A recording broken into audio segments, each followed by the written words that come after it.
अस्सलाम वालेकुम दोस्तों क्या आपके अकाउंट में फेवरेट सॉन्ग का ऑप्शन नहीं आ रहा तो आपको बिल्कुल टेंशन नहीं लेना है। इस वीडियो को आपको एंड तक देखनी। इस वीडियो में आपको डिटेल के साथ बताऊंगा, आपका ये मसला भी इसी वीडियो में हल हो जाएगा। तो दोस्तों हम पहली बात करते हैं। जैसे मैं आइकन के बटन पर क्लिक करता हूँ, ऐड सॉन्ग पर मैं क्लिक कर देता हूँ। यहाँ अभी तो शो हो रहा है पर शायद आपके अकाउंट में शो नहीं हो रहा।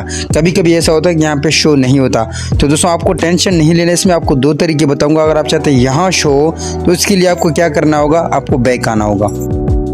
उसके बाद दोस्तों आपको बिल्कुल बैक आना है। उसके बाद आपको आना है कैप कट पे। दोस्तों इस पर आप जैसे क्लिक करेंगे तो उसके बाद आपको आना है मी पर।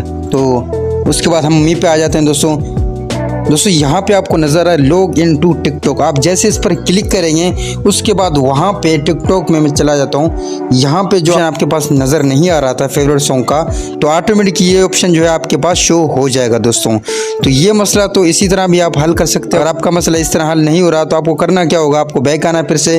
उसके बाद फिर आपको बैक आना है। उसके बाद यहाँ पे आपको चौथे ऑप्शन में आपको नज़र आ रहा है, यहाँ मैं क्लिक कर देता हूँ। इस पर आप जैसे आप क्लिक करेंगे तो यहाँ पे साउंड लिखा हुआ है। दोस्तों इस साउंड पर मैं क्लिक कर देता हूँ। आपने जितने सॉन्ग फेवरेट किए आपको सारे आपको यहाँ नजर आएंगे। तो एक तरीका दोस्तों ये, एक दूसरा तरीका वो है। तो आपको जो तरीका अच्छा लगे आप उसी तरह कर सकते हैं। तो दोस्तों ये थी मेरी वीडियो। अगर अच्छी लगी तो प्लीज़ मेरे चैनल को जरूर सब्सक्राइब करें। शुक्रिया।